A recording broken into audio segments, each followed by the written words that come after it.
ईश्वर का धन्यवाद देते हैं कि परमेश्वर ने एक सुंदर अवसर हम सबके जीवन में दिया है।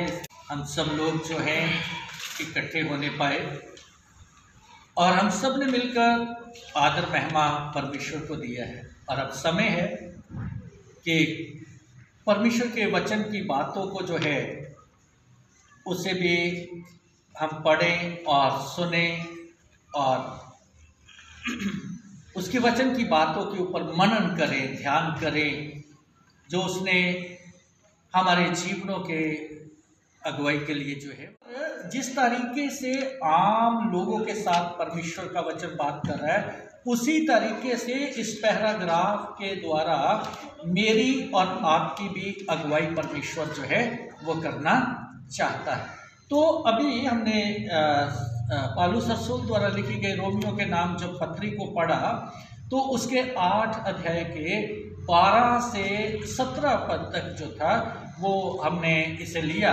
तो इसमें सबसे पहली बात जो आती है, इस लिखा हुआ है, इसलिए भाइयों हम शरीर के कर्जदार नहीं के शरीर के अनुसार जो है वो दिन काटे।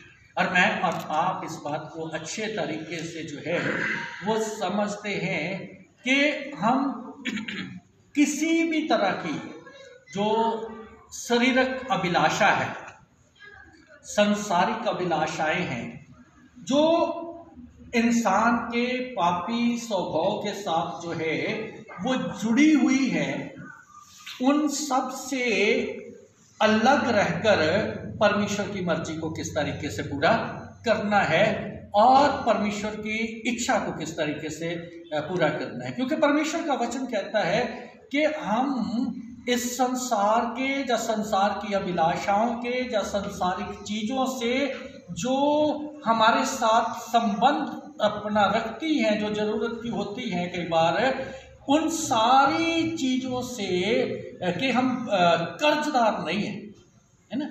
अगर हमें उन किसी चीज़ की ज़रूरत है तो वो ज़रूरत एक अलग चीज़ है, लेकिन उसके कर्जदार हो जाना उस ज़रूरत के लिए वो एक अलग चीज़ है। कहने का भाव ये है कि ये अभिलाषाएं जो हमारे सामने आती हैं, जिनके द्वारा हम परीक्षा में दिन प्रतिदिन जो है फंसते चले जाते हैं। आप देखिएगा कि संसार की जब यहाँ बात की गई है, संसारिक अभिलाषाओं की जब बात की गई है, तो संसार ने हमारे लिए कुछ नहीं किया। संसार जो है उसने हमारे लिए कुछ नहीं किया, बल्कि जिसके हम कर्जदार बन जाए, है ना, जहाँ जिसके हम लेनदार बन जाए, जिसके हम ऋणी बन जाए। और अगर किया है तो वो किसने किया है? हमारे परमेश्वर ने किया है। किसके द्वारा किया है? यीशु मसीह के द्वारा किया है। तो जिसने हमारे लिए कुछ किया ही नहीं है, उसके हम कर्जदार क्यों रहे? हम उसके तरीके से अपना जीवन क्यों बताएं? उसके तरीके से चले क्यों? उसके तरीके से सोचे क्यों? उसके तरीके से विचारे क्यों, है ना? उसके तरीके से हम क्यों आगे बढ़े? जबकि परमेश्वर का वचन जो है वो कहता है कि बुद्धि के नए हो जाने से तुम्हारा चाल चलन क्या हो जाना चाहिए? बदल जाना चाहिए। तो यहाँ परमेश्वर का वचन जो है बड़ी क्लियर कहता है कि अगर तुम शरीर के अनुसार दिन काटोगे तो मरोगे, और यदि आत्मा से देह की क्रियाओं को मारोगे तो जीवित रहोगे। यहाँ उस परमेश्वर के आत्मा की बात हो रही है जिसकी अगुवाई हमारे साथ साथ जो है वो रहती है। आज भी समाज के अंदर जो है बहुत सारे लोगों को, कलीसियाओं में अगर आप देखेंगे तो गलत फहमी रहती है एक बात की। वो अभी भी इस बात को नहीं समझते परमेश्वर के आत्मा के बारे में। वो अभी भी परमेश्वर के आत्मा को आवाज़ें लगाते हैं। वो सोचते हैं कि पता नहीं आत्मा जो है जब हम बहुत ज़ोर ज़ोर से पुकारेंगे तो वो फिर हमारे पास आएगा और फिर अगुवाई करेगा। हाँ, पुराने नियम के अंदर जब हम पढ़ते हैं तो उस समय ऐसा होता था कि समय ब समय परमेश्वर का आत्मा आता था और वो अपने लोगों से, परमेश्वर जो था अपने आत्मा के द्वारा बात करता था। वो परमेश्वर के लोग उन बातों को आगे बताते थे और फिर आत्मा जो था वो वापस चला जाता। लेकिन जब से यीशु मसीह इस संसार के अंदर आया, उसने क्रूस पर चढ़ने से पहले, जी उठने से पहले एक हमारे साथ प्रतिज्ञा कर ली कि जब मैं चला जाऊंगा तो अपनी जगह क्या भेजूंगा, तुम्हारे सहायक भेजूंगा, और वो मेरी बातें क्या किया करेगा, तुम्हें बताया करेगा, तुम्हारी अगुवाई करेगा, और तुम उसी के तरीके से चलना, और जब तक वो तुम्हारे पास ना आए तुम यरूशलेम में ही रुके रहना, उसके बाद तुम पृथ्वी की शोर तक मेरे क्या बनना, गवाह। तो लोगों को आज भी बहुत गलत फहमियाँ, लोग गीतों में भी कई बार गाते हैं आने के लिए पवित्र आत्मा को। तो मैं कई बार लोगों से बात करता हुआ कहता हूँ कि भाई जिसका आप इंतजार करते हो वो पहले से ही हमारे पास है। परमेश्वर ने हमें अपना आत्मा, वचन में लिखा हुआ है कि बयाने के रूप में पहले से ही दे दिया, और उसने अपने आत्मा की छाप जो है वो हमारे ऊपर पहले से ही रख छोड़ी। हम पहले से ही अलग किए हुए लोग हैं जो उस पर भरोसा रखने वाले और उस पर विश्वास करने वाले लोग हैं। इसलिए हमें उसके इंतजार की जरूरत नहीं है, बस उसे अपने अंदर इजाज़त देने की ज़रूरत है, ताकि जब वो हमारे अंदर आ जाए तो जो यहाँ पे लिखा है कि हम उस आत्मा से क्या करने पाएँ, अपने देह की क्रियाओं को, जो अभिलाषाएं हैं, जो हमारे सामने क्या लेकर आती हैं, परीक्षाएं लेकर आती है, और वो जब परीक्षा में हम पढ़ते हैं सफल नहीं हो पाते तो वो परीक्षा हमारे सामने क्या ले आती है, मौत ले आती है। इसलिए कहा कि शरीर के अनुसार दिन काटोगे तो मरो। याकूब की पत्री को पढ़े, इसके पहले अध्याय को, तो उसकी 14 और 15 आयत के अंदर जो है वो लिखा है, परंतु प्रत्येक व्यक्ति अपनी ही अभिलाषा से खिंचकर और फंसकर परीक्षा में पड़ता है, फिर अभिलाषा गर्भवती होकर पाप को जन्मती है, और पाप जब बढ़ जाता है तो मृत्यु को उत्पन्न करता है, मौत तक चले जाते, शरीर के अनुसार दिन काटते जाते। इसीलिए परमेश्वर का वचन जो है पौलुस रसूल के द्वारा कहता है कि तुम शरीर के अनुसार दिन काटोगे तो क्या हो जाओगे, मर जाओगे। तो हम कर्जदार नहीं हैं।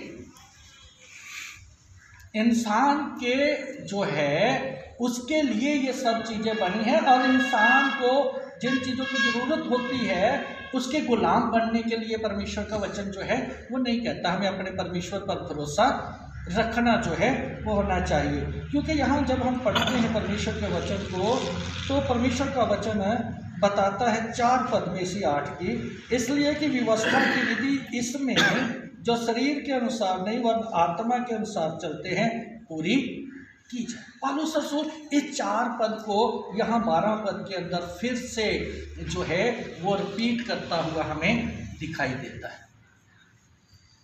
पुराने लोग जो थे वो एक व्यवस्था के अंदर बंधे हुए थे, एक कायदे कानून के अंदर जो परमेश्वर ने मूसा के द्वारा लोगों तक जो था वो पहुंचाया था। लेकिन यहाँ जब हम परमेश्वर के वचन को पढ़ते हैं तो यहाँ एक अलग तरीके से परमेश्वर ने अपने आत्मा के द्वारा जो है देह की क्रियाओं को मारने की जब बात हो रही है तो उसका आत्मा जो है वो हर एक के लिए है, जब हम उसे अपने अंदर आने की इजाज़त देकर उस आत्मा की सामर्थ्य से, उस आत्मा की ताकत से, उसकी अगुवाई से कार्य जो है आगे करते हैं। क्योंकि 14 में लिखा है, इसलिए कि जितने लोग परमेश्वर के आत्मा के चलाए चलते हैं वह ही परमेश्वर के क्या है, पुत्र है। और परमेश्वर का वचन कहता है गलतियों 5:25 में कि अगर तुम में परमेश्वर का आत्मा है तो तुम आत्मा के अनुसार चलो।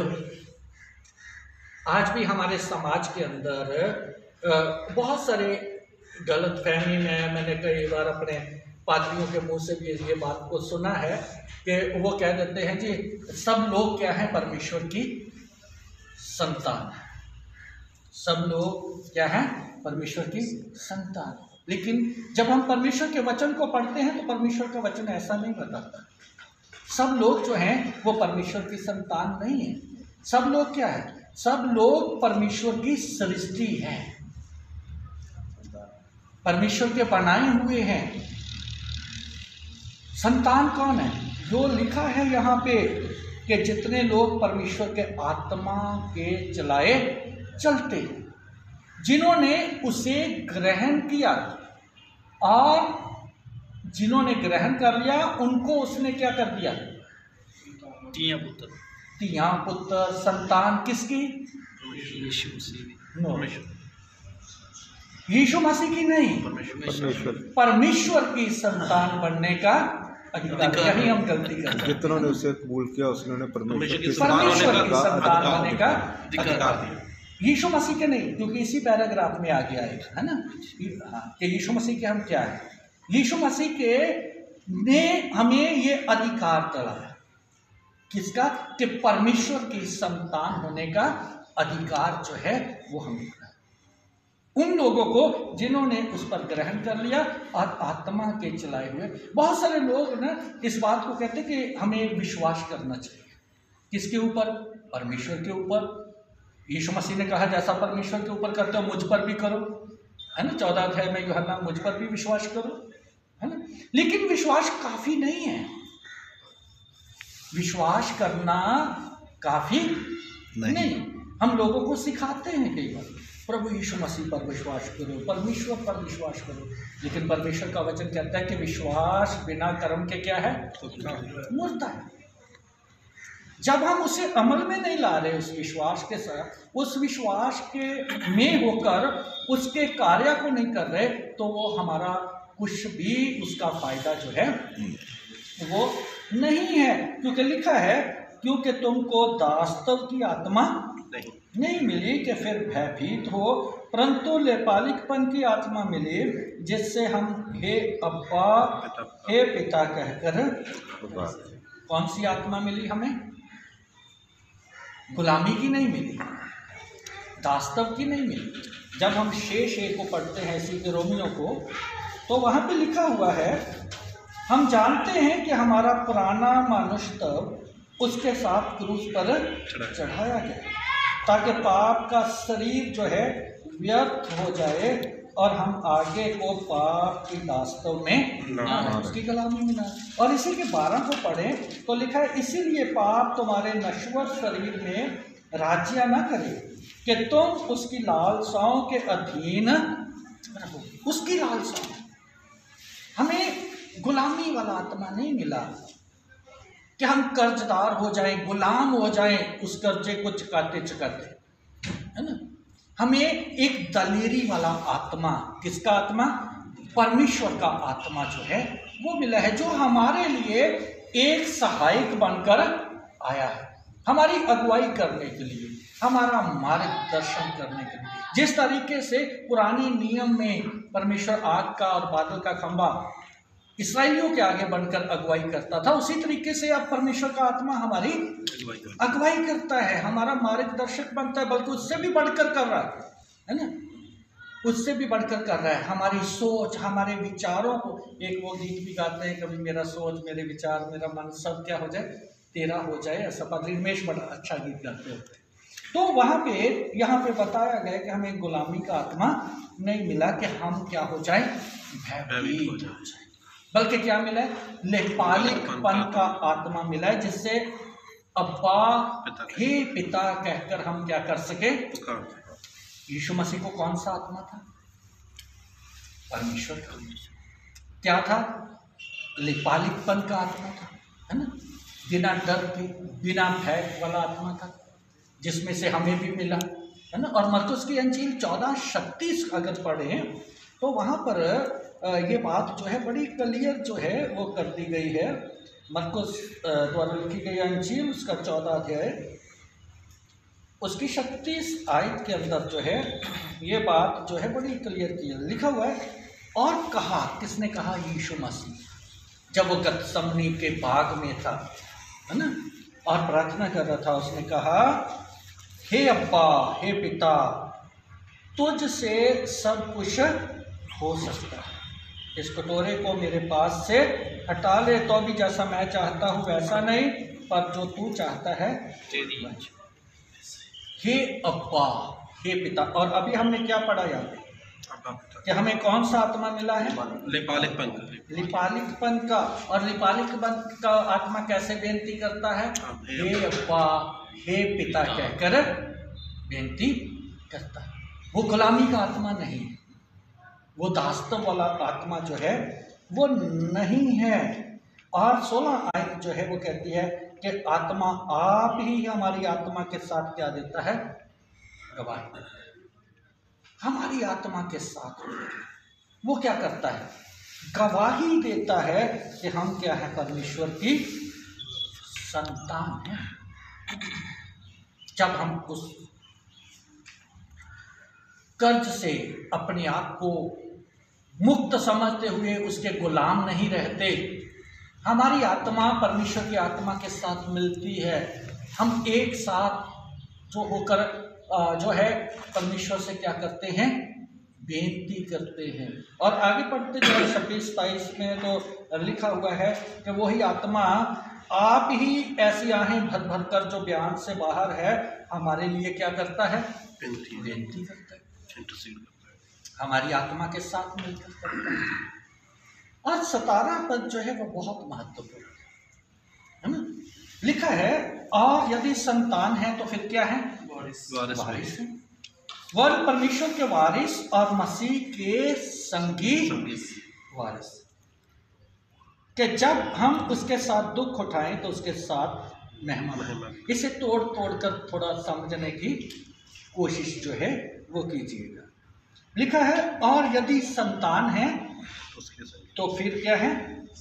वारिस भी। संतान हमेशा बाप की जायदाद की क्या होती है? वारिस होती है। तो अगर हमने उसकी संतान बन चुके हैं, उस अधिकार को प्राप्त कर लिया है, तो फिर हमें शरीर के कर्जदार नहीं, अभिलाषाओं के कर्जदार नहीं होना चाहिए, संसार के कर्जदार नहीं होना चाहिए। और फिर साथ ही साथ अगर कर लिया है तो हम क्या है? क्या बन चुके हैं? वारिस बन चुके हैं। वन परमेश्वर के वारिस और मसीह के संगी वारिस है ना। दोनों में थोड़ा सा अंतर, परमेश्वर के वारिस और मसीह में संगी वारिस। परमेश्वर के संतान होने का जब हमने अधिकार प्राप्त कर लिया तो परमेश्वर के तो वारिस बन ही गए उसके घर। लेकिन संगी वारिस का मतलब, जैसा मसीह यीशु उसका बेटा वैसा ही मैं भी उसका बेटा। जो अधिकार उसने मसीह को दिया, मसीह ने आगे यूहन्ना 17 बताता है कि वो अधिकार किसे मिला? हमें मिला, है ना। और हम क्या बन गए? मसीह के संगी वारिस बने, उस अधिकार के, उस मीरास के, उस जायदाद के। परिवार में अगर 2 भाई हैं तो वो दोनों क्या हो गए? उस अपने बाप की जायदाद के संगी वारिस। वारिस तो है लेकिन वो क्या बन गए? संगी वारिस। मैं और आप जब संतान हैं, प्रभु यीशु मसीह भी उसका क्या है? संतान। तो हम क्या बन गए? संगी वारिस। और आगे वाली लाइन बहुत ही महत्वपूर्ण है कि जब हम उसके साथ दुख उठाएं तो उसके साथ मेहमान। अब ध्यान से पढ़िए, जब आप उसके साथ दुख उठाएं तो उसे मेहमान। दुख उठाने का मतलब परेशानियों में से होकर गुजरना, बहुत सारी चीजों को जो असहनीय हैं उनको झेलना, उनमें से होकर गुजरना। तो यहाँ क्रूस की बात आ गई। वो है जिसमें हमारी बुराइयां, हमारे पापी स्वभाव को, हमारी कमियों को, हमारी कमजोरियों को, हमारे बोझ को लेकर यीशु मसीह क्रूस पर चढ़ गया और उसने अपना काम पूरा कर दिया। और उसने कहा, पिता जो काम तूने मुझे दिया था वो मैंने क्या कर दिया? पूरा कर दिया। और फिर उसने उससे पहले कहा था कि यदि कोई मेरे पीछे आए तो अपना क्रूस उठाए, अपने आपे का इनकार करके अपना क्रूस उठाए और मेरे पीछे। दूसरा क्रूस है जो मुझे और आपको उठाना बहुत ही जरूरी, क्योंकि जब हमने यीशु मसीह को ग्रहण किया ग्रहण करने के कारण हम उसकी संतान बने। संतान होने के कारण हमने अपने क्रूस को उठाना है जो उसने उठाया था। अब अपने की बारी है। यीशु मसीह ने ये नहीं कहा मेरा क्रूस उठाओ, है ना। यीशु मसीह ने कहा अपना क्रूस। अपना क्रूस का मतलब है कि उसके कारण जो सताव, जो दुख, जो कमियां, जो घटने, जो परेशानियां मुझे सहनी पड़े, वो है मेरा क्रूस। और आप जानते हैं कि अगर मेरे को किसी तरह की कोई कमी होती है तो हम जल्दी से ला ला ला ला ला ला ला कर देते हैं। और उन कमियों को पूरा करने के लिए हम किसके कर्जदार हो जाते हैं? शरीर के कर्जदार हो जाते हैं, संसारिक कर्जदार हो जाते हैं, बुरी चाहतों के, बुरी अभिलाषाओं के कर्जदार। और हम उस क्रूस को जो है वो पूर्ण रीति से जो उसके कारण उठाना है, हम उसके पीछे नहीं हो लेते। इसलिए मैंने कहा था कि शुरू में कि कई बार जब हम ऐसे पैराग्राफ को पढ़ते हैं तो हमें लगता है कि ये हमारे लिए नहीं है, हम तो रोज खुदा के काम करने वाले लोग हैं, हम तो रोज वचन सुनाने वाले लोग हैं, रोज परमेश्वर के जो है धन्यवाद करने वाले लोग। लेकिन ये ऐसा नहीं है कि ये लोगों के लिए, तो हमारे लिए नहीं, हमारे लिए उससे भी ज्यादा है। क्योंकि जब हम परमेश्वर के राज की खुशखबरी को, सुसमाचार को लेकर जाते हैं तो शैतान हमारे सामने जारी परीक्षाएं लेकर आता है। वो हमें हमारा क्रूस उठाने से जो है वो मजबूर करता है कि ना उठाए, और हमारे मन में तरह तरह की कंडीशनें डालता है कि आप ये कंडीशन रखो, आप ये कंडीशन रखो, आप ऐसा करो, है ना, आप वैसा करो। तो वो कंडीशनें जो होती हैं वो हमें क्या करती है? परीक्षा में लेकर, परीक्षा गर्भवती हो जाती है, पाप को जन्मती है, और पाप फिर हमारे जीवनों में क्या लेकर आता है? मौत लेकर आता है। और हम दिन प्रतिदिन फिर काम तो परमेश्वर का कर रहे होते हैं लेकिन परमेश्वर से दूर होते जा रहे होते, और हमें पता भी नहीं चलता, साउल की तरह, शमशोन की तरह, कि कब परमेश्वर का आत्मा हमें छोड़कर चला जाता है। और हमारा भी वैसा ही नाश होना शुरू हो जाता है जैसा कि आम लोगों का जो परमेश्वर की संतान नहीं होता। खुदा करे कि हम लोग जो सेवक हैं, अभी परमेश्वर की हजूरी में बैठे हुए हैं, हम इन वाक्यों को जो बहुत गहराई के साथ समझने की और उस पर चलने की कोशिश करें। खुदा आपको